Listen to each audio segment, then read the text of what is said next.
Alors, bonjour à tous et bienvenue à l'Église chrétienne de Rosemère en ce dimanche 18 avril. J'espère que vous allez bien. Et comme vous le savez sans doute, donc, les mesures changent régulièrement. Et puis, on vous invite à toujours suivre dans l'infolette les possibilités de vous inscrire sur Eventbrite et de pouvoir assister à la célébration ici. Donc, présentement, nous sommes en mode pré-enregistrement. On a quelques personnes donc, qui sont ici avec nous en ce dimanche où on pré-enregistre. Nous, on a le droit à 25 personnes, mais il faut suivre dans l'infolette à chaque semaine pour savoir quel nombre nous est permis. Mais pour vous dire qu'il y a toujours de la place. Donc, à part qu'il y avait quand même encore plusieurs places de disponibles, et encore aujourd'hui. Donc, si la semaine prochaine et les semaines subséquentes, on a le droit à un certain nombre de personnes, n'hésitez pas. Quelqu'un la semaine passée me dit « Oh, j'ose pas m'inscrire, je ne veux pas prendre la place des autres. » Il y a toujours de la place. Donc, on vous invite à ne pas hésiter à vous inscrire. C'est sûr que la campagne de vaccination va bon train. Et puis, moi-même, d'ailleurs, mon rendez-vous est pris dans 2 semaines pour la vaccination, les 60 et plus. Et puis, certainement que plus la campagne de vaccination va avancer, plus peut-être que les gens vont avoir tendance à pouvoir se présenter ici sur place. Donc, encore une fois, on a une très, très belle célébration de préparer pour vous aujourd'hui. Et dans quelques instants, on va entendre quelques chants par notre équipe de louanges, des chants très inspirants. Puis, on vous invite vraiment à vous joindre à eux et ensemble qu'on puisse célébrer Dieu de tout notre cœur. Et après ce temps de louange, on va avoir le privilège, la joie d'entendre notre frère Patrice Nagan, qui va apporter donc la suite de la série sur Éphésiens, une série qui est vraiment captivante. Et puis, en passant, si vous voulez vraiment avoir toute la série sur notre chaîne YouTube, tous les enseignements donc, sont là. Vous pourrez donc vous reprendre si jamais vous avez manqué quelques enseignements.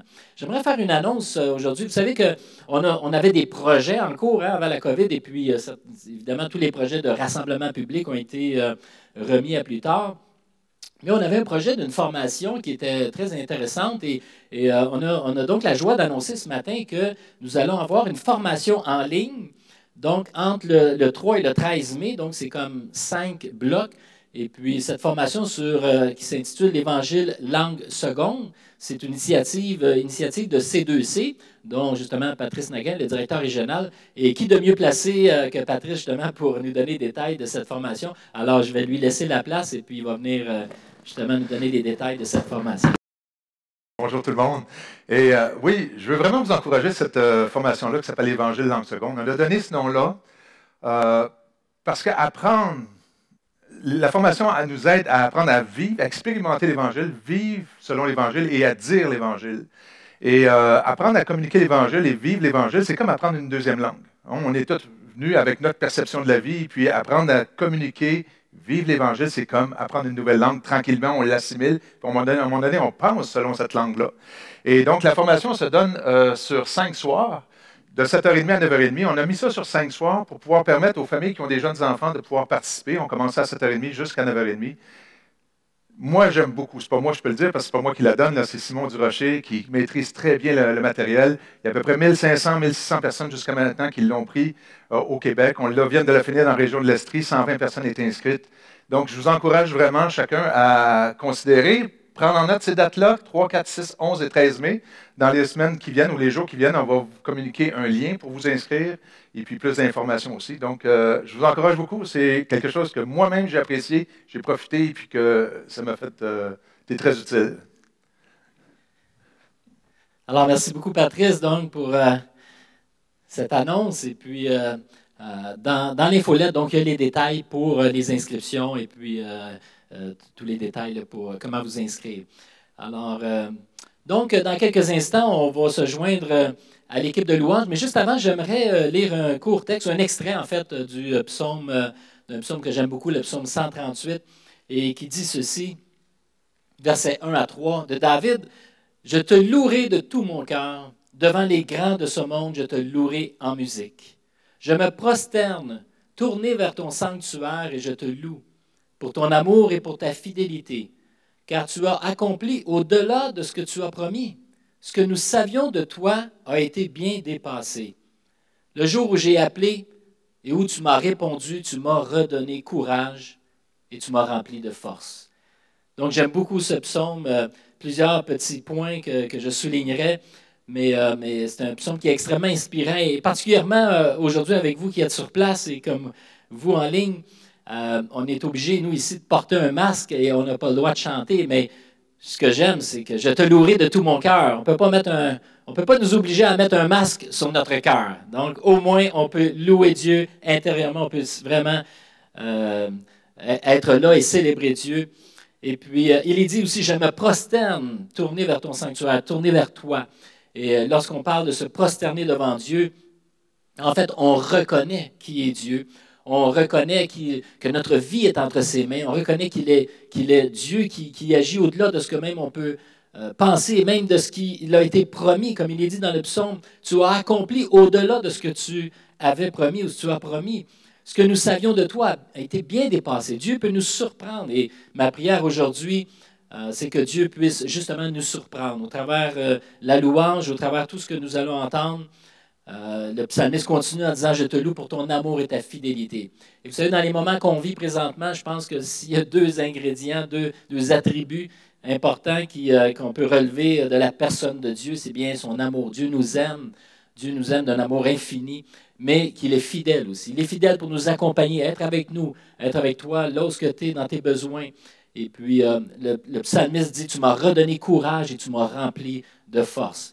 Alors que Dieu puisse justement nous redonner courage, nous donner courage et nous fortifier dans notre être intérieur. Et il est fidèle et bon, et il le fera aujourd'hui.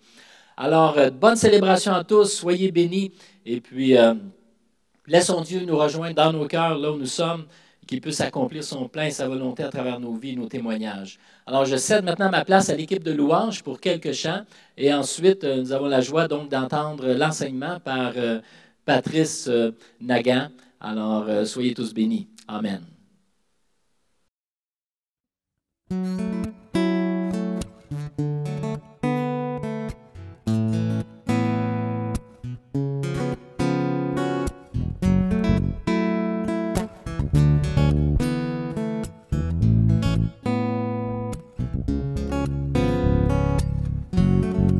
Amour parfait, tu t'es donné pour tout effacer de mes péchés.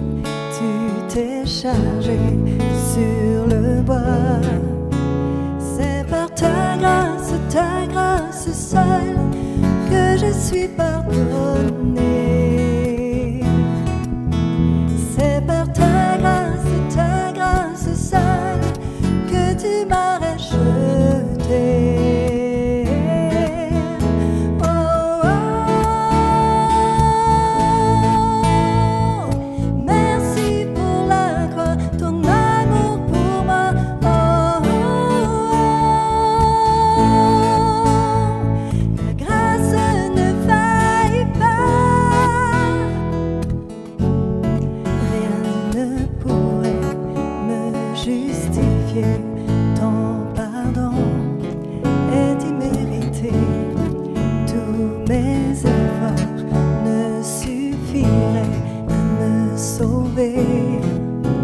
C'est par ta grâce seule que je suis pardonné.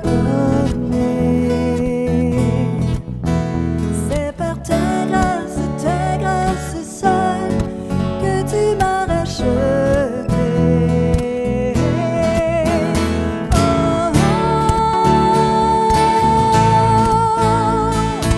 Merci pour la croix, ton amour pour moi.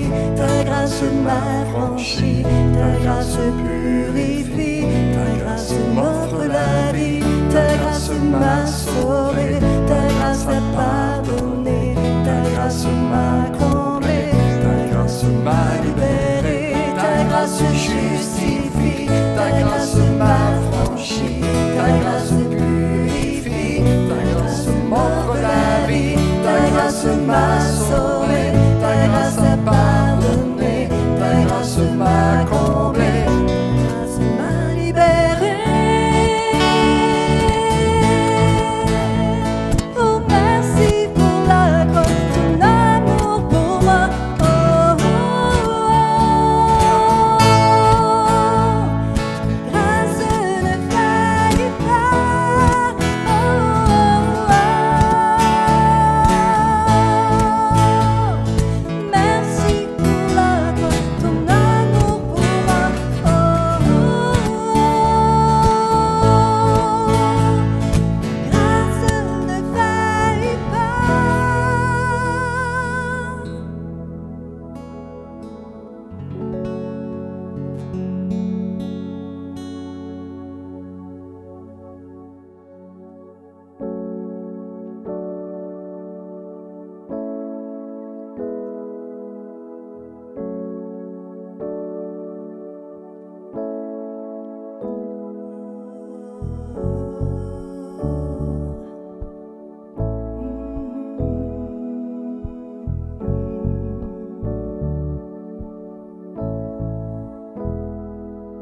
Rebonjour tout le monde.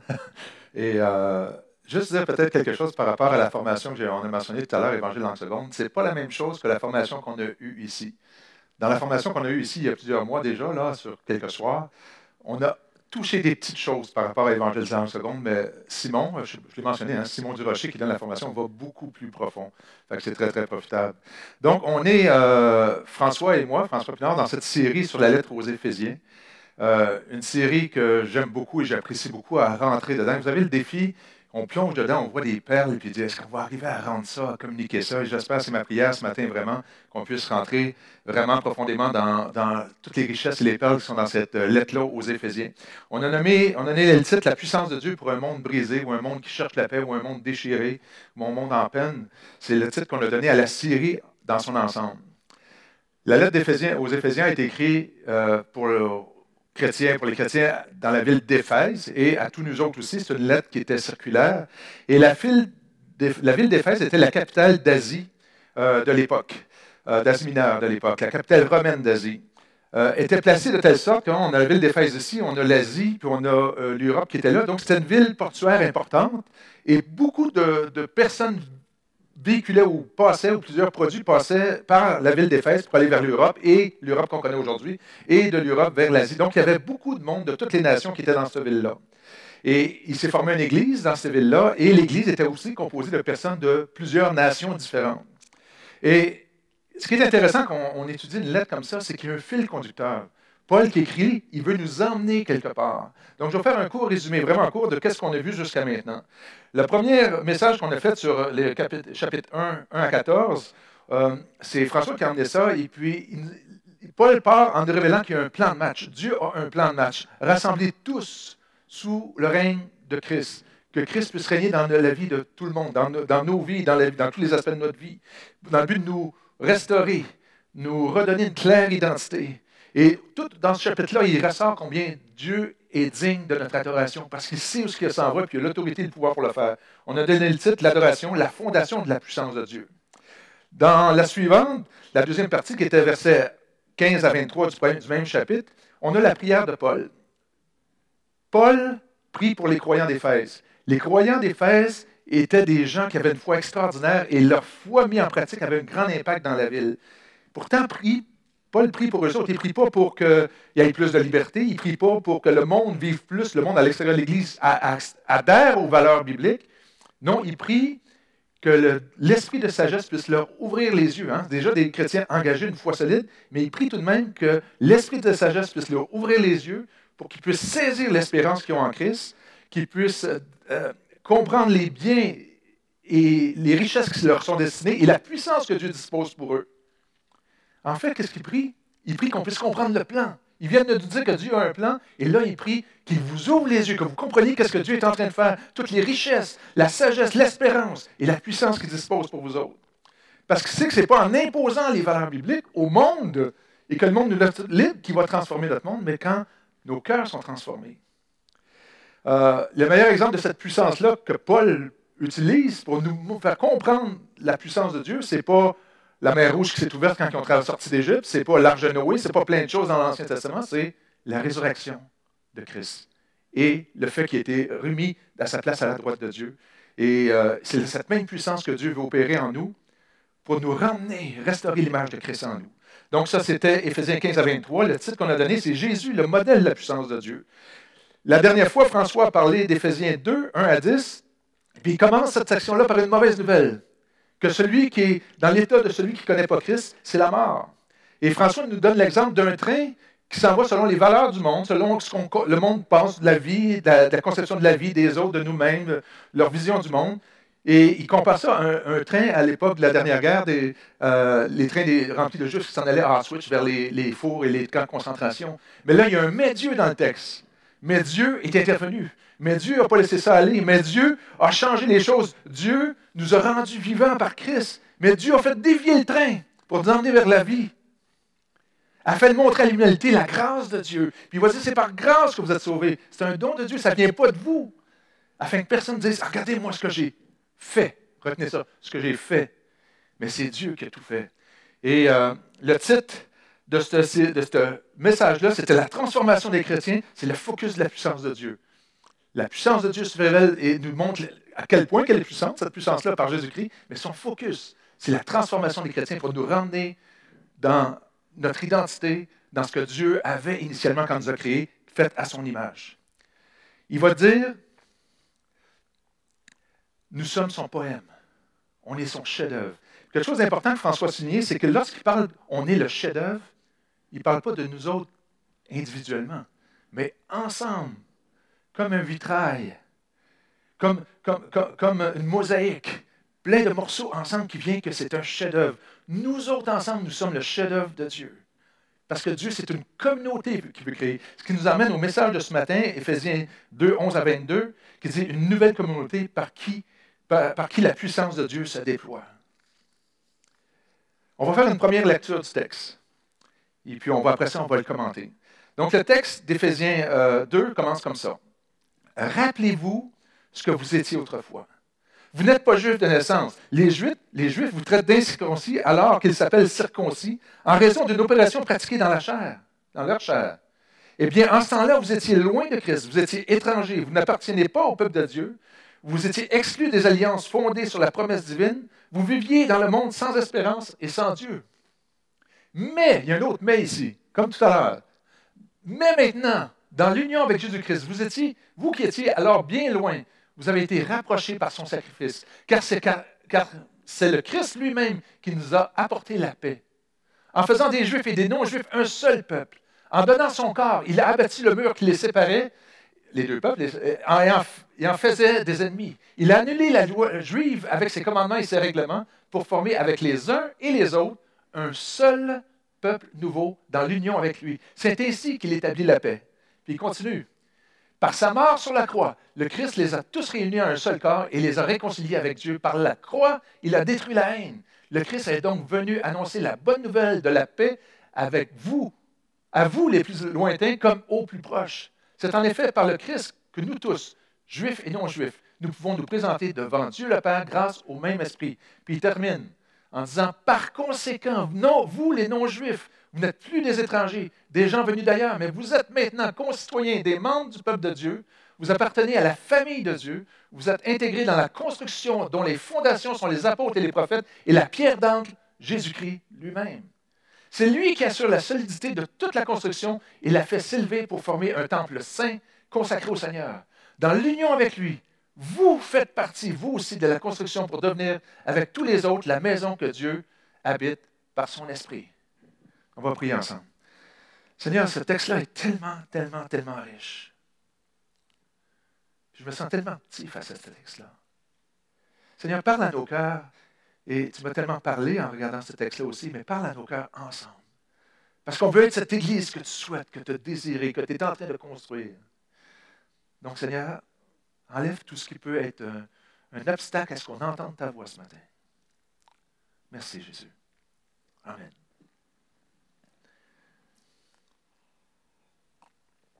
Donc, il y a maintenant toutes ces différentes nations-là qui sont rassemblées dans l'Église d'Éphèse. Chacune de ces personnes-là est venue à la fois avec sa perception du monde, de la vie, des autres, d'eux autres mêmes, des convictions et un système de valeurs. Vous savez, là où il y a des différences, il y a souvent de l'hostilité, des conflits.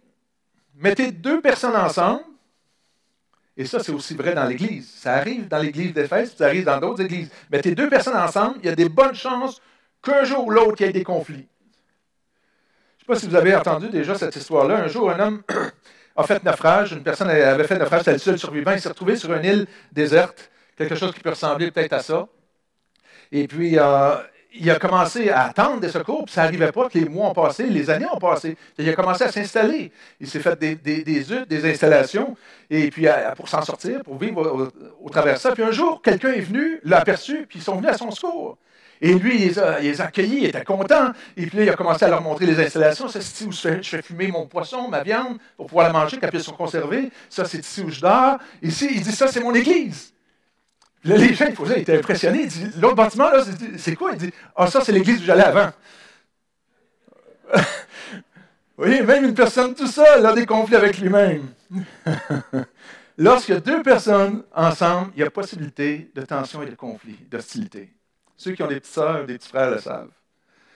Maintenant, mettez ensemble des gens qui viennent de milieux sociaux différents, d'arrière-plans culturels différents, avec des systèmes de valeurs différents. Le potentiel de conflit est encore multiplié. Le conflit n'est pas mauvais. C'est juste un entrechoquage d'idées. C'est ce qu'on fait quand cette tension-là arrive qui fait toute la différence. Et il y avait ce genre de conflit-là, d'hostilité dans l'Église d'Éphèse. Dans le langage de Paul et de l'époque, on parlait des Juifs et des Grecs. Okay? Et les Grecs, c'était tous les peuples qui n'adhéraient pas au judaïsme. D'autres fois, ils vont utiliser le mot les gentils pour parler des Grecs ou les païens. Donc, il y a les Juifs, toutes les autres, c'est soit Grecs, païens, gentils, c'était tous différents mots pour parler de ceux qui n'adhèrent pas à la fois au judaïsme. Et donc, il y avait les Juifs, il y avait les Grecs, mais maintenant, Paul leur dit, il y a un troisième groupe, dans lequel les deux ne font plus qu'un, dans lequel il n'y a plus ni Juifs ni Grecs. Vous savez, à l'époque, les Grecs étaient convaincus qu'ils étaient la prunelle de la race humaine. Ils étaient civilisés. Ces gens, les autres, ils ne parlaient même pas le langage du monde civilisé, le grec. Ils parlaient des autres, du reste du monde, comme des barbares. Les Romains pensaient quelque chose de similaire. Les Chinois, eux, s'identifiaient comme le royaume du centre. Tout tournait autour d'eux. Et tous ces peuples-là essayaient de s'entendre,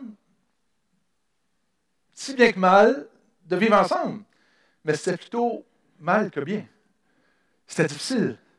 Un homme qui s'appelle Warren Wiersbe, un historien, théologien, qui a fait un décompte, puis a noté qu'entre 1500 avant Jésus-Christ jusqu'à 850 après Jésus-Christ, il y a eu plus de 7500 alliances répertoriées pour la paix. Aucune de ces alliances-là a duré plus que 2 ans. Les gens cherchent des moyens pour vivre la paix, pour emmener la paix, la stabilité, la sécurité, mais jamais quelque chose a duré plus que 2 ans dans ces alliances-là, 7500 alliances. Donc, à l'époque du Nouveau Testament, il y avait cette hostilité-là entre les Juifs et les non-Juifs. Il y avait la haine, du mépris, souvent qui était là. Et lorsque les Juifs et non-Juifs ont commencé à croire à l'Évangile, tout ça n'a pas disparu instantanément. Et Paul veut les emmener, et il veut nous emmener aussi à voir quelque chose d'autre. Hein, il a prié, j'ai pris l'esprit de sagesse qui ouvre vos yeux. Il veut nous faire voir quelque chose d'autre. Et c'est ça qui est en train de développer. Et souvenez-vous, on l'a déjà dit dans le passé, on agit toujours selon ce qu'on croit. Ce qu'on croit motive nos actions, nos sentiments. Donc, il veut les emmener à croire quelque chose d'autre. Qu'est-ce que Dieu dit? Qu'est-ce que Dieu est en train de faire? Quel est son plan? Il veut qu'on s'enligne avec lui dans ce plan-là. Donc, il commence sa lettre par un problème. Cette portion-là, comme il a fait avec celle que François a emmenée. Il commence par la mauvaise nouvelle. Rappelez-vous, qu'il dit.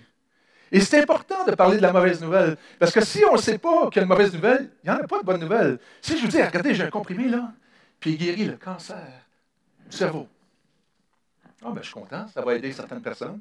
Oui, puis mais tu as le cancer du cerveau, il te reste 2 mois. Là, ça devient une sacrée bonne nouvelle. Hein? Fait que si on ne comprend pas qu'il y a une mauvaise nouvelle, la bonne nouvelle n'est pas là. Fait qu'il commence par nous faire comprendre qu'il y a une mauvaise nouvelle. Rappelez-vous. Puis il va dire, rappelez-vous ce que vous étiez autrefois. Vous n'êtes pas juifs de naissance. Les juifs vous traitent d'incirconcis, alors qu'ils s'appellent circoncis à raison d'une opération pratiquée dans leur chair. On voit que Paul ici s'adresse à eux autres en tant que juifs chrétiens. Vous, rappelez-vous ce que vous étiez autrefois. Vous n'êtes pas juifs de naissance.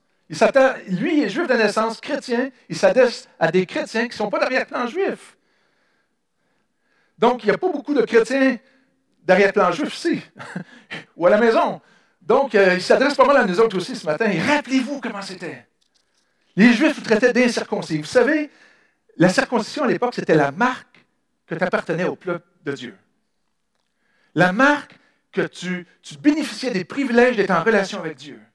Et si tu voulais vraiment insulter quelqu'un, tu le traitais d'incirconcis. C'était une des plus grandes insultes que les Juifs pouvaient faire. Et ce qui était surprenant, c'est que les Juifs ne savaient même pas qu'ils venaient d'être insultés parfois. Donc, se donner des étiquettes, hein, c'est tellement facile. Toi, tu es comme ci, toi, tu es comme ça. Paul est en train de leur dire, il n'est pas en train de leur dire que tout ça, c'était bien, là. Il dit juste, regardez où vous étiez avant. Puis là, Paul est circoncis dans la chair. Mais là, plus loin, il va faire allusion, il dit, vous êtes circoncis dans votre cœur. Dieu a retiré dans votre vie ce qui vous empêchait de venir à lui. Il a enlevé ce qui vous condamnait. Vous avez été circoncis de Dieu. Et la circoncision qui était la marque du peuple de Dieu, maintenant, c'est la présence du Saint-Esprit en vous qui est la marque de la présence de Dieu, que vous appartenez au peuple de Dieu. Mais il y a d'autres conséquences, pas juste cette question de se faire traiter d'incirconcis. Il va dire, vous étiez loin du Christ, vous étiez étrangers, vous n'appartenez pas au peuple de Dieu, vous étiez exclus des alliances fondées sur les promesses divines. Vous viviez dans le monde sans espérance et sans Dieu. Vous étiez sans espoir. Et c'est quelque chose que les Éphésiens n'auraient pas contesté, parce que selon les archéologues, il était très fréquent de voir sur les pierres tombales à Éphèse ou dans la région de tout ce monde grec-là, c'est parti sans espoir. Les philosophes stoïciens, épicuriens de l'époque, qui étaient les sages de l'époque, avaient une conception très négative de la mort, parce qu'il n'y avait rien après. Sans espoir et sans Dieu. Parti sans espoir. Il y a quelques années de ça, un groupe de scientifiques ont mis en place un projet qui s'appelait le projet Cyclope. Et des sommes immenses ont été investies dans ce projet qui consistait à des grands télescopes et des radars. Et j'ai une photo ici.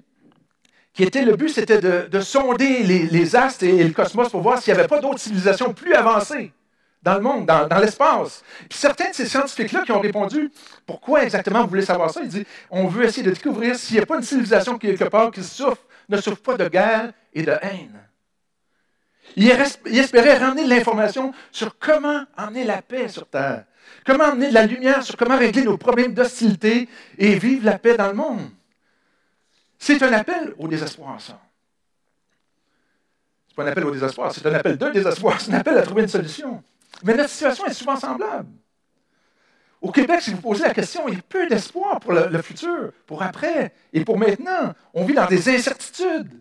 Qui aurait dit il y a 2 ans qu'on serait comme ça aujourd'hui? Qui aurait dit il y a 2 ans qu'on serait obligé de toujours porter les masques? Il y a de l'incertitude. Vous viviez dans un monde sans espoir et sans certitude. Pourquoi Paul leur dit ça? À eux autres, spécifiquement à cette époque-là. On sait qu'il existait ces conflits-là, juifs, grecs ou non-juifs. Les chrétiens d'origine juive, selon ce qu'on sait, semblaient démontrer une attitude de supériorité par rapport aux autres. Nous, on est le peuple élu. Nous, c'était pas faux. Hein? Jésus avait dit dans Jean 4, je pense, le salut vient des Juifs. Et puis, mais ces chrétiens issus du judaïsme cherchaient à imposer certaines des pratiques qu'ils avaient, qui tenaient fortement, et imposer ça aux chrétiens d'arrière-plan non-juifs. Des pratiques selon leurs traditions, leurs coutumes, comme la circoncision. De leur côté, les chrétiens d'arrière-plan d'origine non-juive se sentaient exclus ou vivaient constamment condamnés, jugés avec mépris, au point que certains ont dit, écoute, nous, on va s'en aller, on va fonder notre propre église, des églises de juifs, des églises de chrétiens non-juifs, églises de chrétiens juifs. Paul les encourage, il dit, non, vous faites partie du plan de Dieu, vous faites partie de la famille de Dieu, vous êtes intégrés au peuple de Dieu, vous ne l'étiez pas, rappelez-vous, mais vous l'êtes. Et ce n'est pas à cause de vous autres, c'est à cause de Christ, il va le dire plus loin. Rappelez-vous. Puis, il continue à leur expliquer le plan de Dieu. Pas perdre de vue le plan de Dieu. Dieu a un plan, il a l'autorité, le pouvoir et la puissance pour le faire accomplir. Il va leur expliquer que vos radars ne sont pas orientés, votre télescope n'est pas orienté vers la bonne place. Orientez le télescope vers ce que Dieu dit, ce que Dieu a révélé, où ce que Dieu s'en va, pour trouver la paix. Orientez pas votre télescope vers les solutions du monde, vers les solutions que le peuple, le train de ce monde nous emmène à penser, à voir. Mais orientez-le vers ce que Dieu dit, vers ce que Dieu a fait. Et Paul va élaborer de ce que Dieu est en train de faire, former un seul peuple. Voyez-vous pourquoi c'est intéressant de regarder une lettre au complet? On voit que Dieu a révélé un plan. Puis là, il développe ce plan-là, puis on regarde ça, on dit « Wow! » C'est vraiment solide, finalement. Là, il tombe et dit, mais, vous étiez sans Dieu, vous étiez sans espoir, mais maintenant, dans l'union avec Christ, pas à cause des autres extraterrestres, pas à cause de vos efforts, pas à cause, mais Dieu dans l'union avec Christ. Maintenant, vous qui étiez alors loin, vous avez été rapprochés par son sacrifice. C'est dans votre union avec Christ que les choses changent. Pas juste pour un ticket pour le ciel, pour notre quotidien, pour expérimenter la paix qu'on est appelé à vivre. Il nous pointe encore vers Jésus. Puis il continue à élaborer le mais, la solution, le mais, puis là il continue à l'élaborer, car c'est le Christ lui-même qui nous a apporté la paix. En faisant des Juifs et des non-Juifs un seul peuple, en donnant son corps, il a abattu les murs qui les séparaient et en faisait des ennemis. Il a annulé la loi juive avec ses commandements et ses règlements pour former avec les uns et les autres un seul peuple nouveau. Dans l'union avec lui, c'est ainsi qu'il a établi la paix. Il commence ce paragraphe-là par Christ lui-même qui nous a apporté la paix, et c'est ainsi qu'il a établi la paix. Jésus, ce qu'il a fait à la croix. Voyez-vous la profondeur de l'Évangile? Évangile dans une seconde, là, c'est ça que ça touche. Le but de Dieu, il n'est pas seulement de sauver des gens, des individus, mais c'est de former un peuple, un temple, un édifice, un corps, l'Église. Pas plusieurs petits peuples qui s'entrechoquent, qui s'entretuent. Quand Dieu a appelé Abraham, au début de la Bible, Genèse chapitre 12, il a appelé un homme qui est devenu une famille, qui est devenu un peuple, qui est devenu une nation. Et ça continue. Un peuple qui allait éclairer toutes les nations. Le mur de séparation qui fait allusion dans ce texte-là, c'est que dans le temple, il y avait un coin pour les Juifs, un coin pour les non-Juifs où il n'y avait pas le droit d'aller. Dieu a fait tomber ce mur-là. Il a annulé les condamnations, annulé les conséquences de la loi. Vous savez, il s'adresse aux non-Juifs. Vous, les non-Juifs. Mais les Juifs la lisaient, cette lettre-là aussi. Donc, on la lit toute. On entend c'est quoi l'intention de Dieu. On entend c'est quoi le cœur de Dieu, son plan, où il nous amène, où on veut aller.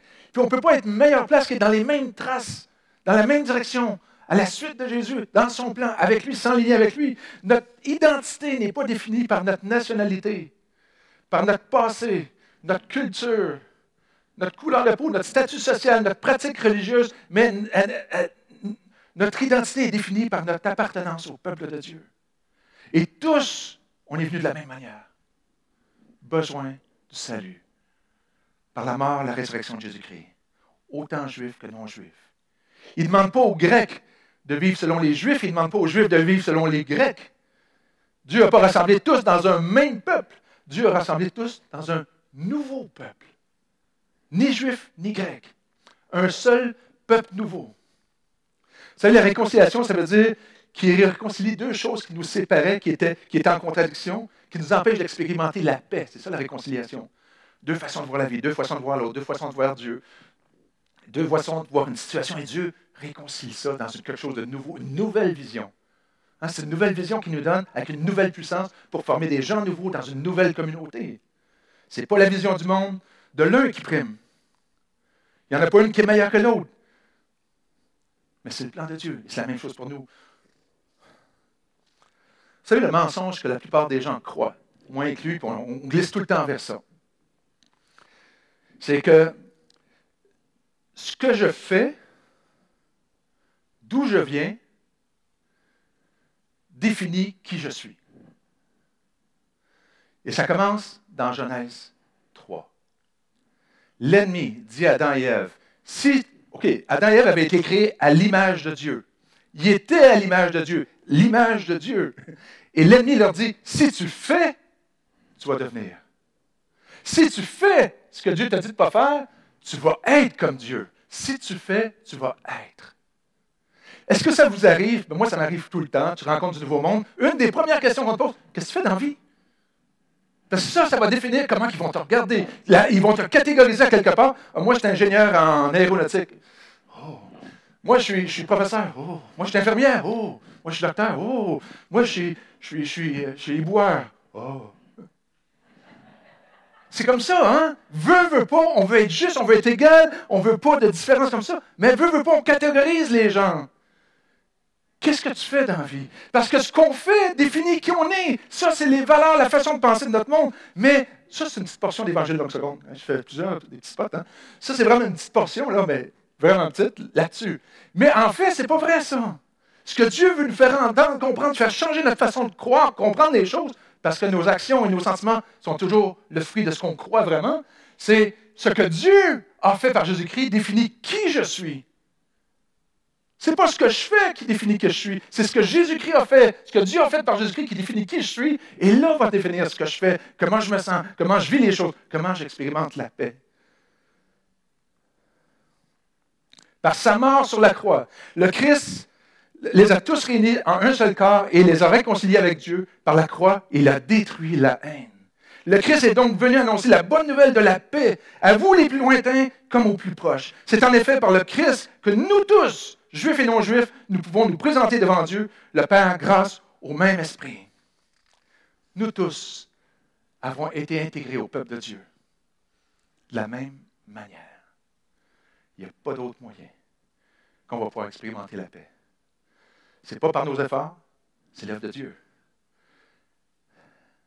Rappelez-vous juste dans le dernier texte, hein? Ce n'est pas par vos efforts, c'est un don de Dieu, c'est par la grâce. Personne ne peut dire, moi j'ai fait. Moi j'ai fait. Jésus-Christ a détruit ce qui nous séparait, mais aussi détruit avec lui, mais aussi détruit, annulé ce qui nous séparait les uns les autres.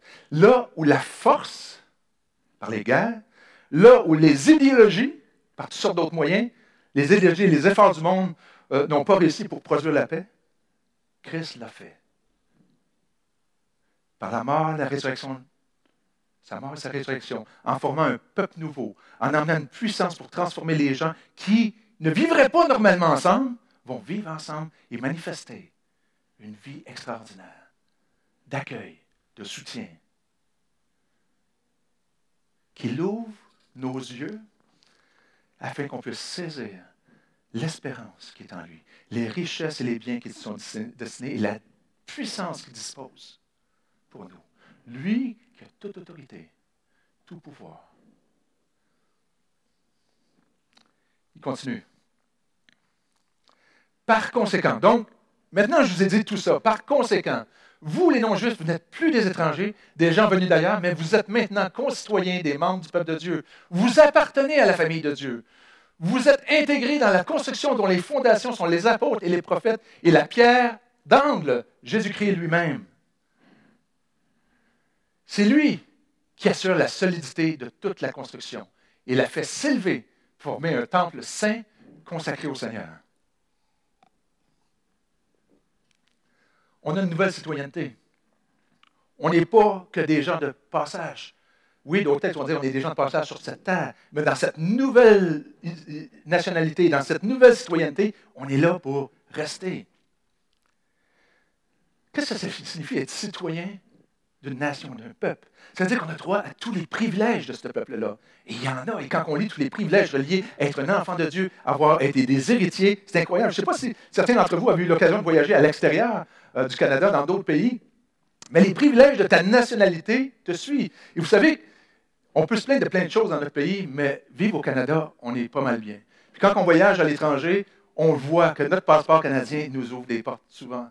À un moment donné, j'avais un voyage d'affaires en Pologne, et puis on partait d'une entreprise là-bas quand le communisme est tombé, un magazine sur comment partir des entreprises, puis c'est parti en fou. Fait qu'on est parti là-bas, moi et puis mon collègue, pour engager du monde, et mon collègue est tombé malade. Après 2-3 jours, on fait venir le docteur à l'hôtel avec les gens de l'hôtel, et puis il dit, écoute, 1h30, puis il est plus là, il faut s'en aller à l'hôpital tout de suite, il y avait une crise d'appendice qui avait éclaté, et il est parti à l'hôpital, opération, on a contacté l'ambassade canadienne, et là, ils nous ont pris en charge. Ils sont venus, ils nous ont sortis quand c'était tout réglé, ils nous ont emmenés, ils ont réservé l'avion, des places particulières, ils nous ont accompagnés jusque dans l'avion. Et puis après ça, on est revenu au Canada. Le privilège de la nationalité. Vous êtes enfants de Dieu, vous faites partie de la famille de Dieu. On n'a pas de plus grand roi. On n'a pas de plus grand privilège. Vous savez, faire partie d'une famille, il y a différentes personnalités dans les frères et les sœurs, différents tempéraments, compétences. Ça reste une famille. Il faut apprendre à fonctionner parce que la famille de Dieu est précieuse. Encore une fois dans le texte, c'est Jésus qui est le centre. Jésus est la pierre d'angle. La pierre d'angle. Savez-vous ce que c'est une pierre d'angle dans une construction? Regardez. Ça, c'est les pierres d'angle. Deux murs. Des deux murs, Dieu, à cause de la pierre d'angle qui est là, c'est ça qui fait que les deux murs deviennent un édifice solide. La pierre d'angle, tout est en lignée selon cette pierre d'angle-là. C'est ça qui tient tout debout. C'est ça qui donne la direction. C'est elle qui solidifie tout. C'est lui, le texte nous disait, c'est lui, Jésus, qui assure la solidité, cette pierre d'angle-là. Vous savez, ça devait résonner dans la tête des Éphésiens parce que, vous savez, il y avait le temple d'Artémis à Éphèse. Et le temple d'Artémis, ça faisait 225 ans qu'il était en construction. Et le temple d'Artémis est la 4e des 7 merveilles du monde de l'époque. C'est extraordinaire, semble-t-il. Mais 225 ans de construction, c'était la fierté de la ville. Et Dieu leur dit, il y a quelque chose d'encore plus beau qui est en train de se construire. C'est vous autres, le chef-d'œuvre de Dieu. Dieu bâtit son Église depuis 2000 ans. Et on fait partie de ça. Dans l'union avec lui, vous faites partie, vous aussi, de la construction pour devenir, avec tous les autres, la maison que Dieu habite par son esprit. Les spécialistes en relations de communauté ont mis des étapes, et puis on les regarde à un moment donné dans certaines formations qu'on fait, et puis juste les mentionner, juste qu'on comprenne le processus de grandir en communauté. Il dit, la première des étapes, c'est la pseudo-communauté. Les gens sont ensemble, on a un petit groupe, on a des gens. Ça peut être dans l'église ou ailleurs, mais en général, c'est comme ça, mais nous, on a un élan de plus. On connaît ce que Dieu est en train de faire. C'est un gros plus. Si on connaît la fin de l'histoire, on connaît où ce que Dieu s'en va, on peut se préparer en conséquence, on peut s'aligner en conséquence aussi. Donc, la première chose, c'est une pseudo-communauté. Les gens se parlent, sont contents, ils parlent de tout et de rien. Et puis là, à un moment donné, il arrive du chaos. Quelqu'un soulève un point, c'est désagréable, ça crée des tensions. La tendance des gens, c'est de revenir à la pseudo-communauté. Non, là, ça fatigue le monde, il ne faut pas aller là. Et puis, mais la vraie communauté ne se vit jamais, finalement. La prochaine étape, quand le chaos arrive, c'est le lâcher-prise. L'accueil. Rappelez-vous d'où vous venez. Rappelez-vous que Dieu agit en lui comme il agit en moi. Rappelez-vous que tu viens de la même place que lui vient, sans Dieu. Parce que ces tensions-là, souvent, c'est des préférences. C'est même pas des choses bibliques. C'est « moi, j'aime pas ça comme ça, moi, j'aime pas ça comme ça, j'aime pas ça comme ça, il m'écoute pas, il fait pas ci, il fait pas ça. » Et c'est ça qui crée des tensions la plupart du temps. Le lâcher-prise, l'accueil, se rappeler, dire « Seigneur, j'avance avec toi, c'est toi qui as bâti ton Église. J'avance. » Dans les derniers chapitres d'Éphésiens, Paul va nous parler après ça des moments, des moyens pratiques pour vivre cette communauté-là. Mais c'est important au début de comprendre où est-ce que Dieu s'en va. Pourquoi qu'on peut les vivre, ces choses? Pas sur nos propres efforts, mais en comprenant qui on est vraiment. Et qu'est-ce que Dieu fait dans nos cœurs pour finalement vivre la communauté authentique que Dieu veut qu'on vive. Donc, je vais terminer en conclusion ce matin. On est invité à saisir profondément ce que Dieu est en train de faire et d'aligner nos vies avec lui. Ce seul peuple nouveau est le véhicule par lequel il veut emmener la paix dans nos vies, mais aussi se révéler au monde. Jésus rassemble des gens qui normalement ne seraient pas ensemble. Hommes, femmes, jeunes, vieux, riches, pauvres, noirs, blancs, asiatiques, latinos, séparatistes, fédéralistes, col bleu, col blanc. Tous ces gens qui vivent maintenant comme un seul peuple. Pas selon les valeurs qu'il y avait avec eux avant de venir à Christ, mais selon les valeurs de celui qui a tout pouvoir, toute autorité, qui va être là jusqu'à la fin. On ne peut pas dire, moi, je suis sauvé, Dieu est mon Seigneur, je crois en Dieu, sans faire partie du corps de Christ de l'Église que Dieu est en train de faire. Ou quelqu'un ne peut pas dire, lui, il ne fait pas partie du corps. Il va développer ça dans 1 Corinthiens 12. Cette personne-là n'a pas compris ce que Dieu est en train de faire. Elle est à côté de ce que Dieu est en train de faire et il nous appelle à venir ensemble dans ce projet de Dieu. Dans notre assemblée, comme dans toutes les assemblées, il y a des différends. Il peut y avoir des tensions. Quand on focus trop sur moi, il ne pense pas comme moi, il ne fait pas les choses comme moi, il n'agit pas comme moi. Dieu ne veut pas qu'on ressemble à l'autre, que l'autre nous ressemble. Il veut nous transformer à l'image de Christ. Peut-être que vous êtes une personne qui avait subi le rejet. Vous êtes senti mis à part, pas accepté, jugé, rejeté. Dieu vous dit ici ce matin que vous faites partie de la famille de Dieu avec tous ses privilèges. Peut-être que vous êtes une personne à un moment donné qui avait rejeté quelqu'un, méprisé, jugé, condamné. Quand ça arrive, on doit se rappeler d'où on vient. On doit se poser la question, qu'est-ce qui est en train de motiver ça dans mon cœur? Qu'est-ce qui anime mon cœur en ce moment? Est-ce que les sentiments qui sont en moi sont ceux de Jésus-Christ? Est-ce que ces sentiments que j'ai sont l'œuvre du Saint-Esprit dans mon cœur, où je suis en train d'écouter ma vieille façon de penser?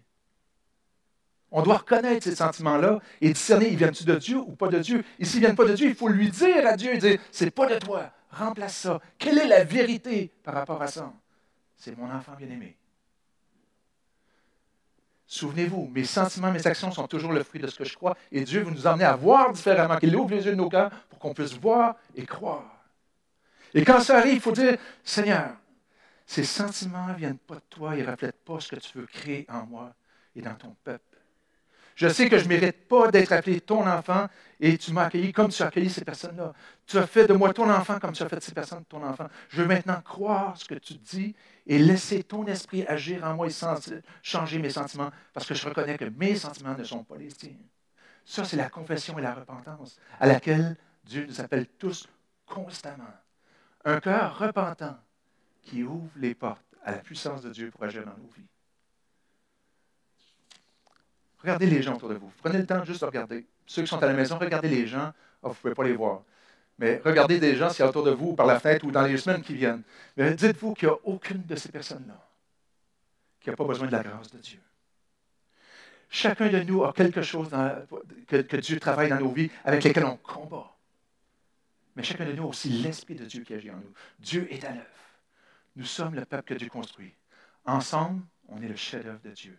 La pierre de l'angle, c'est lui. C'est lui qui assure la stabilité. Et lorsque l'Église vit pleinement ce que Dieu veut faire, l'Église, l'édifice de Dieu, que Dieu construit, va être la lueur d'espoir pour notre monde. On va prier ensemble. Seigneur, merci pour la lettre que tu as envoyée aux Éphésiens qui nous est ici aujourd'hui. Merci pour toutes les vérités profondes qui sont là, Père.